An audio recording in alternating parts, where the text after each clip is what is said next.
ശബരിമല സ്വർണ്ണക്കൊള്ള കേസിൽ അന്വേഷണം നടത്തുന്നതിലും കുറ്റപത്രം സമർപ്പിക്കുന്നതിലും SITക്ക് വീഴ്ചയുണ്ടായിട്ടുണ്ട്. ഗൗരവതരമായി അവരത് പരിശോധിക്കണം. മുരാരി ബാബുവിന് ജാമ്യം കിട്ടിയത് സ്റ്റാറ്റ്യൂട്ടറി ജാമ്യമാണ്. 90 ദിവസത്തിനകം കുറ്റപത്രം സമർപ്പിക്കാത്തതിന്റെ പേരിലാണ് ജാമ്യം കിട്ടിയത്. ഇനിയിപ്പോൾ അടുത്ത കേസിൽ ഒരു കേസിൽ ഉണ്ണികൃഷ്ണൻ പോറ്റിക്ക് ജാമ്യം കിട്ടിക്കഴിഞ്ഞു.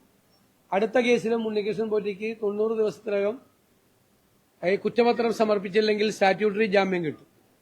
അപ്പോൾ ഒരു ഇടക്കാല കുറ്റപത്രം പോലും സമർപ്പിക്കാതെ ഇത് നീണ്ടുപോകുന്നത് കുറ്റവാളികൾ മുഴുവൻ ജയിലിൽ നിന്ന് പുറത്തിറക്കുന്നതിന് കാരണമാവും. അന്വേഷണത്തിന്റെ റഡാറിൽ നിൽക്കുന്ന ആളുകൾക്ക് കൂടി അവർ അറസ്റ്റ് ചെയ്യപ്പെട്ടാൽ അവർക്ക് ജാമ്യം കിട്ടുന്നതിന് ഈ ജാമ്യം ഒരു കാരണമായി മാറും. അതുകൊണ്ട് ഞങ്ങൾ നേരത്തെ ഒരു ആരോപണം ഉന്നയിച്ചിരുന്നു. SITയുടെ മീതെ അതിശക്തമായ സമ്മർദ്ദമാണ് മുഖ്യമന്ത്രിയുടെ ഓഫീസിനുള്ളതെന്ന്. അത് പിന്നീട് കോടതി ശരിവെച്ചു. അതായത് മന്ദഗതിയിലായിട്ടുണ്ട് അന്വേഷണം എന്ന്. ഇപ്പോ ഞാൻ ഇതുവരെ SITയെ കുറ്റപ്പെടുത്തി സംസാരിച്ചിട്ടില്ല. കാരണം SITയിൽ നമുക്ക് വിശ്വാസമുണ്ട്, ഇപ്പോഴും വിശ്വാസമുണ്ട്. പക്ഷെ SIT വീഴ്ച വരുത്തിയിട്ടുണ്ട്. കാരണം 90 ദിവസത്തിനുള്ളിൽ കുറ്റപത്രം സമർപ്പിച്ചില്ലെങ്കിൽ കുറ്റവാളികളായ ആളുകൾക്ക് ജാമ്യം കിട്ടുമെന്നും അവർ പുറത്തിറങ്ങിയാൽ ഈ നഷ്ടപ്പെട്ട സ്വർണം വരെ കണ്ടെടുത്തിട്ടില്ല, ദ്വാരപാലക ശില്പം കണ്ടെടുത്തിട്ടില്ല. ഈ കുറ്റവാളികൾ ജയിലിൽ നിന്ന് പുറത്തിറങ്ങിയാൽ ഇനിയും തെളിവുകൾ നശിപ്പിക്കാനുള്ള സാധ്യതയുണ്ട് എന്നുള്ള യാഥാർത്ഥ്യമുള്ളതുകൊണ്ടാണ് കോടതി അല്ലാതെയുള്ള ജാമ്യം അവർക്ക് നിഷേധിച്ചത്. കോടതി അല്ലാതെ ആർക്കും ജാമ്യം കൊടുത്തിട്ടില്ല. വളരെ ശക്തമായ നിരീക്ഷണമാണ് ഹൈക്കോടതിയും സുപ്രീം കോടതി ഇക്കാര്യത്തിൽ നടത്തിയിരിക്കുന്നത്. അയ്യപ്പന്റെ സ്വർണം കട്ടിട്ട് ജാമ്യത്തിൽ വരികയാണോ എന്ന് ചോദിച്ചവർക്ക് സ്റ്റാറ്റ്യൂട്ടറി ജാമ്യം കിട്ടുന്നതിനുള്ള ഒരു അവസരം ഉണ്ടാക്കിയെടുത്തത് തീരെ ശരിയായില്ല എന്നാണ് ഞങ്ങളുടെ അഭിപ്രായം. അതുപോലെ പയ്യന്നൂരിലെ CPM ജില്ലാ കമ്മിറ്റി അംഗം MLAക്കെതിരായി ഗുരുതരമായ ആരോപണം, ഇത് ആദ്യത്തെ ആരോപണമല്ല.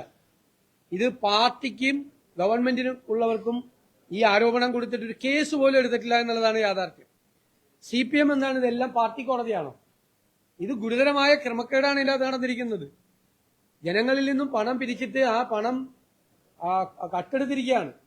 ആരോപണം ഉന്നയിച്ചിരിക്കുന്നത് പ്രതിപക്ഷമല്ല, അവിടുത്തെ ഏരിയ സെക്രട്ടറി ആയിരുന്ന ഇപ്പോഴത്തെ ജില്ലാ കമ്മിറ്റി അംഗമായ ആൾ തെളിവുകൾ സഹിതം റെസീറ്റിന്റെ കാരണങ്ങൾ സമിതം വളരെ ഗുരുതരമായ ഒരു ആരോപണം ഉന്നയിച്ചിട്ടും ഈ പ്രതിയെ രക്ഷിക്കാനുള്ള ശ്രമമാണ് നടത്തുന്നത്. പാർട്ടി തന്നെ അന്വേഷിച്ച് കേസ് ഒതുക്കി തീർക്കുകയാണ്. അത് പോലീസിലേക്ക് പാർട്ടി നേതാക്കന്മാർക്ക് ഈ രക്തസാക്ഷിയുടെ പേരിൽ പണം പിരിച്ചത് അവരുടെ ശ്രദ്ധയിൽപ്പെട്ടിട്ട് അവർ പോലീസിനെ അറിയിച്ചില്ല എന്ന് പറയുന്നത് ഗുരുതരമായ ക്രിമിനൽ കുറ്റമാണ്. ഒരു ക്രൈം നടന്നു എന്ന് പറഞ്ഞിട്ട് അത് പോലീസിനെ അറിയിക്കാതിരിക്കുന്നത് ഗുരുതരമായ ക്രിമിനൽ കുറ്റമാണ്. വയനാട് പുനരധിവാസവുമായി ബന്ധപ്പെട്ട് 3 മാസം സ്ഥലമെടുക്കാൻ വൈകിയതിന്റെ പേരിൽ കോൺഗ്രസിനെ അധിക്ഷേപിച്ച ആളുകളാണ്. വയനാട്ടിൽ തന്നെ ബ്രഹ്മഗിരിയിൽ സൊസൈറ്റിയിൽ കോടിക്കണക്കിന് രൂപയാണ് പാർട്ടിക്കാരുൾപ്പെടെയുള്ള ആളുകളുടെ പാർട്ടി നേതാക്കന്മാർ കൊള്ളയടിച്ചിരിക്കുന്നത്. ഇപ്പോ യൂത്ത് കോൺഗ്രസ് പിരിച്ച പണം എവിടെയെന്ന് DYFIക്കാർ ചോദിച്ചു. യൂത്ത് കോൺഗ്രസ് പിരിച്ച പണം കണക്ക് സഹിതം ഒരു KPCCയെ ഏൽപ്പിച്ചു. അത് ചോദിച്ച് DYFIക്കാർ ഒരു രക്തസാക്ഷിയുടെ പണം കവർന്നെടുത്തതിനെ കുറിച്ച് എന്തുകൊണ്ടാണ് മൗനം അവലംബിക്കുന്നത്? ഇത് ഇപ്പൊ ഇയാൾക്കെതിരായി ഭീഷണിയാണ്, അദ്ദേഹത്തിനെതിരായിട്ടുള്ള ഭീഷണി. ഇത് ഈ ആരോപണം ഉന്നയിച്ച ജില്ലാ കമ്മിറ്റി അംഗത്തിനെതിരായി വ്യാപകമായ ഭീഷണിയാണ്. സത്യം തുറന്നു പറഞ്ഞ TP ചന്ദ്രശേഖരന് എതിരെ പോലുള്ള വധഭീഷണി ഈ ആരോപണം ഉന്നയിച്ച ജില്ലാ കമ്മിറ്റി അംഗത്തിനുണ്ടായിരുന്നു. പ്രളയ ഫണ്ടും കോവിഡ് ഫണ്ടും ഒക്കെ തട്ടിയെടുക്കാൻ മടിയില്ലാത്ത പാർട്ടിയാണ് CPM എന്ന് തെളിയിച്ചിരിക്കുന്നു. കരുവന്നൂരിൽ കോടികളാണ് തട്ടിയെടുത്തത്. പാർട്ടി തന്നെ പ്രതിയായി, CPM തന്നെ കരുവന്നൂരിൽ പ്രതിയായി ഇല്ലേ? അതുപോലെ വയനാട് ബ്രഹ്മഗിരിയിൽ ഉൾപ്പെടെയുള്ള ഒരുപാട് സ്ഥലങ്ങളിൽ വ്യാപകമായ അതിശയമാണ് പാർട്ടിയെക്കുറിച്ച് വരുന്നത്. പാർട്ടിയും പാർട്ടിയുടെ നേതാക്കളും പൊതുഫണ്ട് കൊള്ളയടിക്കുന്നതായിട്ട് ആരോപണം വന്നിട്ട് അതിന് ഒരു അന്വേഷണം നടത്താൻ, ഒരു തരത്തിലുള്ള അന്വേഷണം നടത്താൻ സർക്കാർ തയ്യാറാവുന്നില്ല എന്നത് പാർട്ടി തന്നെ പോലീസ് സ്റ്റേഷനും പാർട്ടി തന്നെ കോടതിയുമാകുന്ന പരിപാടി നടക്കില്ല. അതുകൊണ്ട് ഇത്തരം കാര്യങ്ങളിൽ നിയമപരമായി ചെയ്യേണ്ട നടപടികൾ സ്വീകരിക്കണം എന്ന് ഞങ്ങൾ ശക്തിയായി ആവശ്യപ്പെടും.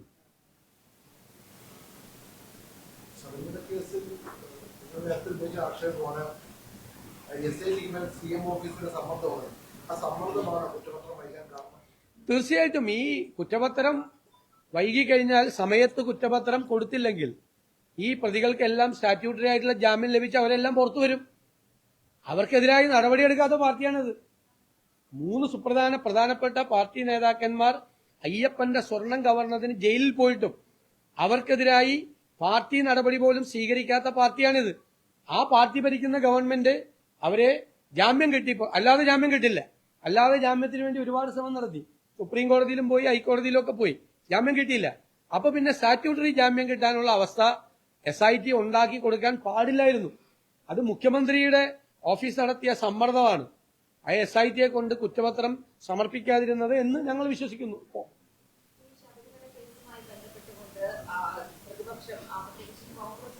കൈകാര്യം ചെയ്തത് ശരിയായില്ല, അതിൽ അതൃപ്തിയുണ്ട് രാഹുൽ ഗാന്ധിക്ക് എന്ന തരത്തിൽ ഇതൊരു ദേശീയ മാധ്യമം റിപ്പോർട്ട് ചെയ്തിട്ടുണ്ട്. കഴിഞ്ഞ ദിവസം ഡൽഹിയിൽ ചേർന്ന യോഗത്തിലാണ് ഈ അതൃപ്തി അറിയിച്ചത് എന്നാണ് പറയുന്നത്. അത് പച്ചക്കള്ളമാണ്. അങ്ങനത്തെ ഒരു സംഭവം ഉണ്ടായിട്ടില്ല. ദേശീയ നേതൃത്വത്തിൽ ഉൾപ്പെട്ട ആളുകൾ ഉൾപ്പെടെ ശ്രീ KC വേണുഗോപാൽ ദേശീയ നേതൃത്വത്തിലുള്ള ആളാണ്, സംഘടനാ ചുമതലയുള്ള ജനറൽ സെക്രട്ടറി, എല്ലാവരും ഒരേപോലെയാണ് ഇത് കൈകാര്യം ചെയ്യുന്നത്. ഒരു പരാതിയും പാർട്ടിയുടെ നേതൃത്വത്തിനുണ്ടായില്ല. ഞങ്ങളെല്ലാം കൂടിയാലോചിച്ചിട്ടാണ് എല്ലാ ദിവസവും ഞങ്ങൾ ഇന്നത്തെ കാര്യവും ഉൾപ്പെടെ എല്ലാവരും കൂടിയാലോചിച്ചിട്ടാണ് ചെയ്യുന്നത്. അതൊക്കെ വെറുതെ ഒന്നും ഇല്ലാത്തതുകൊണ്ട് ഇങ്ങനെ പറയാണ്. ഇപ്പൊ പ്രതിരോധമൊന്നും ഇല്ലാത്തതുകൊണ്ട് എല്ലാം പറയാ. കഴിഞ്ഞ ദിവസമൊക്കെ എന്തെല്ലാം പറഞ്ഞു, മന്ത്രിമാർ എന്തെല്ലാം വിവരക്കേട് പറഞ്ഞു, എന്തെല്ലാം വിവരക്കേടാണ് അസംബ്ലിയിലും മന്ത്രിമാര് വിളിച്ചു പറഞ്ഞത്. സോണിയാഗാന്ധിയുടെ വീട് റെയ്ഡ് ചെയ്യണമെന്ന്, അറസ്റ്റ് ചെയ്യണമെന്ന് പറയണ വിവരദോഷികളായ ഞാൻ ഇത്തരം വാക്കുകൾ ഇതുവരെ ഉപയോഗിച്ചിട്ടില്ല. ഞാൻ കഴിഞ്ഞ 5 വർഷമായിട്ട് പ്രതിപക്ഷ നേതാവെന്ന നിലയിൽ ഇത്രയും വാക്കുകൾ ഉപയോഗിച്ചിട്ടില്ല. പക്ഷെ എന്നോട് ക്ഷമിക്കണം നിങ്ങൾ, പൊതുസമൂഹവും. വിവരക്കേട് നിയമസഭയിൽ നിന്ന് വിളിച്ചു പറഞ്ഞ മന്ത്രിമാരുള്ള സംസ്ഥാനമാണെന്നോർത്ത് ഞങ്ങൾ ലജ്ജിക്കുന്നു. അതിനൊക്കെ ഞങ്ങൾ കൃത്യമായിട്ട് മറുപടി പറഞ്ഞു. അതൊക്കെ മറുപടി പറഞ്ഞ അതിനൊക്കെ എല്ലാ ദിവസവും അത് ചോദിക്കണ്ട. അതൊക്കെ ഇന്നലെ പറഞ്ഞല്ലേ, ഇന്നലെ അതിന് മറുപടി പറഞ്ഞത്. മുഖ്യമന്ത്രിയുടെ കൂടെ ചിത്രമുണ്ടെന്നേ. അല്ലല്ല, മുഖ്യമന്ത്രിയുടെ കൂടെ ചിത്രമുണ്ട്. അല്ല, മുഖ്യമന്ത്രിയുടെ കൂടെ ചിത്രമുണ്ടല്ലോ. ഞങ്ങൾ മുഖ്യമന്ത്രി അല്ല, നിങ്ങൾ സംസാരിക്കല്ലേ, ഞാൻ മറുപടി പറയല്ലേ. മുഖ്യമന്ത്രിയുടെ കൂടെ നിങ്ങൾ ചോദിച്ചു എല്ലാ ചോദ്യം നിങ്ങൾ 5 ചോദ്യം നിങ്ങൾ ചോദിച്ചു ഒന്ന്. അത് ഞാൻ മറുപടി പറയുമ്പോൾ ഇടയിൽ കയറി ചോദിക്കാൻ പറ്റില്ല. അല്ല, നിങ്ങൾ സംസാരിക്കും, എന്നിട്ട് പറയാം. വേറെ ആരെയും ഉണ്ടോ ചോദിക്കും? ഇന്നലെ ഇതിലെല്ലാം മറുപടി പറഞ്ഞു. താങ്കൾ 5 ചോദ്യം ഇന്നലെ ചോദിച്ചു, ഇതിലെല്ലാം ഞാൻ മറുപടി പറഞ്ഞു. ഇല്ല, അങ്ങനെ ഒരേ അജണ്ട വെച്ചിട്ട് സംസാരിക്കണ്ട. ഇന്നലെ താങ്കൾ 5 ചോദ്യം ചോദിച്ചാൽ 5 എണ്ണത്തിന് ഞാൻ മറുപടി പറഞ്ഞു. അയ്യോ, അങ്ങയുടെ ചോദ്യത്തിന്റെ മുന്നിൽ ഞാൻ ഉത്തരം മുട്ടിപ്പോയെന്ന് എഴുതിക്കും. വേറെ വല്ലതും ഉണ്ടോ ചോദിക്കാൻ? വേറെ ആരും ഈ കൈരളിയിൽ നിന്നും ദേശാഭിമാനിൽ നിന്നും വന്നിട്ടൊന്നും ഈ അജണ്ടയൊന്നും എന്റെ അടുത്ത് വിലപ്പോകത്തില്ല. നിങ്ങൾ ഒരേ ചോദ്യങ്ങൾ തന്നെ ആവർത്തിച്ച് ചോദിച്ചുകൊണ്ടിരിക്കുക. നിങ്ങൾ ചോദിച്ച ചോദ്യത്തിന് ഞാൻ മറുപടി കൃത്യമായിട്ട് പറഞ്ഞു. മറുപടി പറഞ്ഞുകൊണ്ടിരിക്കുമ്പോൾ മുഖ്യമന്ത്രി കഴിഞ്ഞ ദിവസം പറഞ്ഞല്ലോ, അദ്ദേഹം മറുപടി പറഞ്ഞുകൊണ്ടിരിക്കണം, എന്റെ ഇടയിൽ കയറി ചോദിക്കരുത്. അതാണ് ഞാൻ നിങ്ങളോട്, നിങ്ങൾ ഇപ്പോഴും സംസാരിക്കുകയാണ്, നിങ്ങൾ സംസാരിക്കും. ഞാൻ സംസാരിക്കുമ്പോൾ സംസാരിച്ചുകൊണ്ടിരിക്കുക. അത് സാമാന്യ മര്യാദയുടെ ലംഘനമാണ്. അതുകൊണ്ട് നിങ്ങളുടെ ചോദ്യത്തിന് മറുപടിയില്ല. ഞാൻ ആരെങ്കിലും വേറെ ചോദിക്കാതെ ചോദിച്ചു.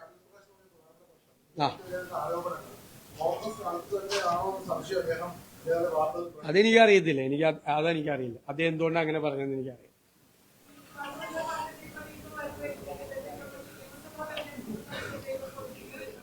അല്ല, അദ്ദേഹം ഇതിനു മുൻപ് ഉന്നയിച്ച ആരോപണമാണ്, ഇപ്പൊ വന്ന ആരോപണമല്ല.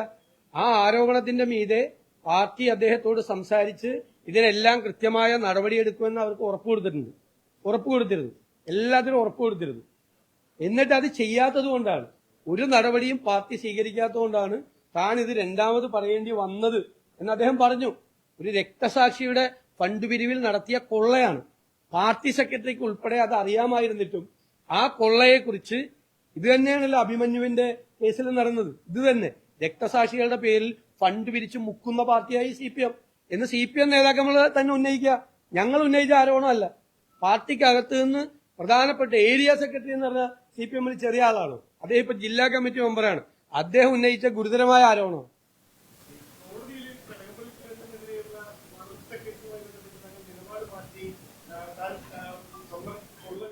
അത് ഈ സോഷ്യൽ മീഡിയയിൽ നടക്കുന്ന തെറ്റായ പ്രചരണമാണ്. കോടതിക്ക് അത് അടുത്ത വാദത്തിന്റെ അന്ന് ഞങ്ങൾ പരാതി കൊടുക്കുകയാണ്. എന്റെ അഭിഭാഷകൻ, അങ്ങനെ ഒരു സംഭവമേ ഉണ്ടായിട്ടില്ല. അത് കൈരളി ന്യൂസിൽ അടക്കമുള്ള ചില വാർത്താ മാധ്യമങ്ങളിൽ വന്ന തെറ്റായ വാർത്തയാണ്. അതെങ്ങനെയാണ്? ഞാൻ ആ നോട്ടീസിന്റെ മറുപടിയിലല്ലേ എനിക്ക് സംസാരിക്കാൻ പറ്റുള്ളൂ. ആ നോട്ടീസിന്റെ മറുപടി നിങ്ങൾക്കെല്ലാം കിട്ടിയ മറുപടിയാണ്. ഞാൻ കടകംപള്ളി സുരേന്ദ്രനെതിരായി അദ്ദേഹത്തിന് എനിക്കെതിരെ കേസ് കൊടുത്തേക്കണത് എന്താ?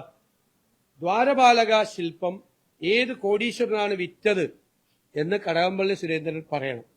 കാരണം അദ്ദേഹം അന്നത്തെ ദേവസ്വം മന്ത്രിയാണ്. അറിയാവുന്നവരോട് ചോദിച്ചാലല്ലേ പറയാൻ പറ്റുള്ളൂ.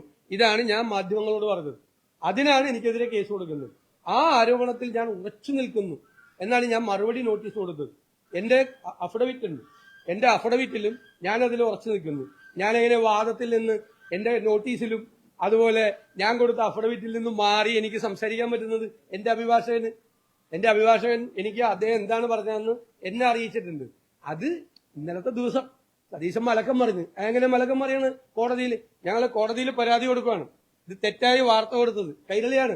തെറ്റായ വാർത്ത കൊടുത്തത് സതീശൻ മലക്കം പറഞ്ഞു. ഞാൻ അവരെ വെല്ലുവിളിക്കുന്നു.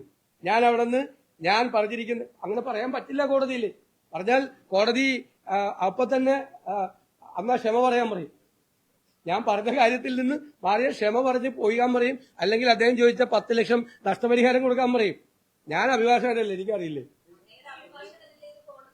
അല്ല, അങ്ങനെ പറഞ്ഞിട്ടില്ല. നിങ്ങൾ കൈരളി എഴുതിയ പച്ചക്കള്ളമാണ്. പച്ചക്കള്ളം.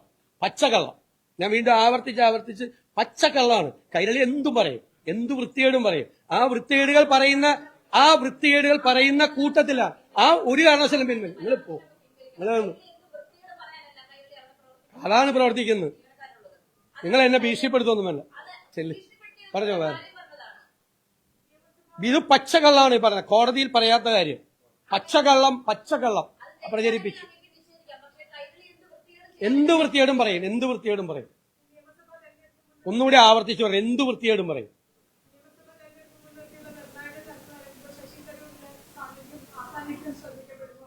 അദ്ദേഹം വ്യക്തിപരമായി നേരത്തെ മുൻകൂട്ടി പോയ ഒരു പരിപാടിയിൽ പങ്കെടുക്കേണ്ടതുകൊണ്ടാണ് എത്താൻ കഴിയായിരുന്നെന്ന് അറിയിച്ചിട്ടുണ്ട്.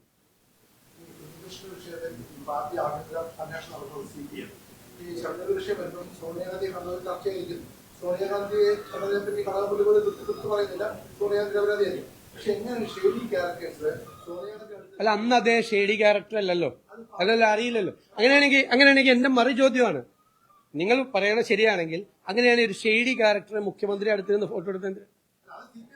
അല്ലല്ല, അറിയില്ലല്ലോ. അല്ലല്ല, ചോദ്യത്തിന് ഞാൻ കൃത്യമായ മറുപടി പറഞ്ഞു. അന്ന് അദ്ദേഹം ഷെയ്ഡി ക്യാരക്ടർ ആണെന്ന് ആർക്കും അറിയില്ല. നമുക്കാർക്കും അറിയില്ലല്ലോ. മുഖ്യമന്ത്രിക്ക് പോലും, കേരളത്തിലെ മുഖ്യമന്ത്രിക്ക് അറിയില്ല ഒരാൾ അദ്ദേഹത്തിന് സ്പെഷ്യൽ ബ്രാഞ്ചും പോലീസും ഇന്റലിജൻസ് സംവിധാനമുള്ള കേരളത്തിലെ മുഖ്യമന്ത്രിക്ക് ഞാൻ കരുതുന്നില്ല. അദ്ദേഹം ഷെയ്ഡി ക്യാരക്ടർ ആയിരുന്നെങ്കിൽ കേരളത്തിലെ മുഖ്യമന്ത്രി അദ്ദേഹത്തിന്റെ കൂടെ നിന്ന് പടം എടുക്കില്ല.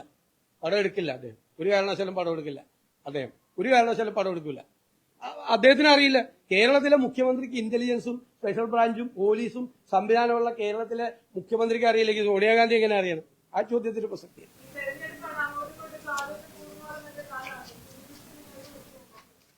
അത് ആ ചോദ്യം ഒരു ഹൈപ്പോത്തറ്റിക്കൽ ക്വസ്റ്റ്യൻ ആണ്. വരട്ടെ. കഴിഞ്ഞ ദിവസങ്ങളിലടക്കം രൂക്ഷമായി വിമർശിച്ചുകൊണ്ട് ഇന്ദിരാജി കിടക്കുന്നത് അവർ പിന്തുണ അർപ്പിച്ചു വന്നാൽ ഇനി ഈ അല്ലെങ്കിൽ അത് പിന്തുണ പ്രഖ്യാപിക്കുമ്പോൾ പരിശോധിക്കും. പാർട്ടി മുന്നണി പരിശോധിക്കും. ആ പിന്തുണ സ്വീകരിച്ചിരുന്നു. അത് ഞങ്ങൾ ചർച്ച ചെയ്ത് തീരുമാനിക്കും. അവർ പിന്തുണ നൽകാൻ തീരുമാനിച്ചാൽ ചർച്ച ചെയ്ത് തീരുമാനിക്കും. അതല്ല അവര് പിന്തുണ നൽകാൻ ഞങ്ങൾക്ക് തീരുമാനിച്ചാൽ ഞങ്ങൾ ചർച്ച ചെയ്ത് തീരുമാനിക്കും. ജമാഅത്തെ ഇസ്ലാമി പഴയ നിലപാടിൽ മാറി കഴിഞ്ഞ ദിവസം ജമാഅത്തെ ഇസ്ലാമിയുടെ അമീർ മാധ്യമങ്ങളെ കണ്ടപ്പോയി അവരുടെ തങ്ങളുടെ നിലപാടും റിപ്പോർട്ടിൽ പോയിട്ടേ ഇല്ല, മാറ്റിയിട്ടേ ഇല്ല എന്നുള്ളതാണ് അവർ പറഞ്ഞത്. ജമാഅത്തെ ഇസ്ലാമിയുടെ അമീർ അങ്ങനെ പറഞ്ഞിട്ടില്ല. ആരാണത്? ജമാഅത്തെ ഇസ്ലാമിയുടെ അമീർ ആരാണ്? അദ്ദേഹത്തിന്റെ പേര് പറ. അല്ല, തെറ്റാണ്. അങ്ങ് പറഞ്ഞത് തെറ്റാണ്. അല്ലെന്ന് ജമാഅത്ത് ഇസ്ലാമിയുടെ അമീർ നടത്തിയ പത്രസമ്മേളനത്തിൽ അല്ല ഇത്. അദ്ദേഹം അല്ല ഇത് പറഞ്ഞത്. അദ്ദേഹത്തിന്റെ പേര് പറ. ബാസ്കറ്റ് ബോർഡിൽ അദ്ദേഹം പേര് പത്രസമ്മേളനത്തിൽ പങ്കെടുത്ത ആളുടെ പേര് പറയൂ. മുജീബ് റഹ്മാൻ എന്ന് പത്രസമ്മേളനം നടത്തി? എന്ന് അദ്ദേഹം നടത്തിയ പത്രസമ്മേളനത്തിൽ മതരാഷ്ട്രവാദം അവർ ഉപേക്ഷിച്ചു എന്നാണ് പറഞ്ഞിരിക്കുന്നത്. അന്ന് തന്നെയാണ് പറഞ്ഞിരിക്കുന്നത്. ആണെന്നേ മതരാഷ്ട്രവാദം അവരുപേക്ഷിച്ചില്ലെങ്കിൽ നിങ്ങൾ അദ്ദേഹത്തിനോട് ക്ലാരിഫൈ ചെയ്തോ. ഞങ്ങളെ അറിയിച്ചിരിക്കുന്നതും ഞങ്ങളോട് പറഞ്ഞിട്ടുള്ളതും അദ്ദേഹം തിരുവനന്തപുരത്തും മലബാറിലും പത്രസമ്മേളനം നടത്തി പറഞ്ഞിട്ടുള്ളതും മതരാഷ്ട്രവാദം ഉപേക്ഷിച്ചെന്നാണ്. വേറെ ഒന്നും. നിയമസഭാ തെരഞ്ഞെടുപ്പുമായി ബന്ധപ്പെട്ട് എംപിമാർക്ക് ഏതെങ്കിലും തരത്തിൽ ഇളവുകൾ നൽകുന്ന കാര്യം പരിശോധിച്ചു. വേറെ എന്തെങ്കിലും ചോദ്യമുണ്ടോ? ഈ കൊച്ചിയിലെ മേയർ തെരഞ്ഞെടുപ്പ് നമ്മുടെ ഹൈബിക്കെതിരെ തന്നെ ഷിയാസിനെതിരെയും വിദ്യുതിക്ക് ആരോപണം നേരിട്ടുണ്ട്. ലോബിയിങ് കൊണ്ടാണെന്നുള്ള ആക്ഷേപം. എനിക്കറിയില്ല, ഞാൻ അറിയേണ്ട കാര്യമില്ല. ഇല്ലല്ല, ഞാൻ അറിയേണ്ട കാര്യമില്ല. അതൊക്കെ സംഘടനാപരമായ കാര്യങ്ങൾ നിങ്ങൾ KPCC പ്രസിഡന്റിനോട് ചോദിക്കണം. അദ്ദേഹം പറയും. ഞാൻ സംഘടനാപരമായ കാര്യങ്ങൾ മറുപടി പറയില്ല. ഞാൻ പറയാറില്ലല്ലോ. ശരി.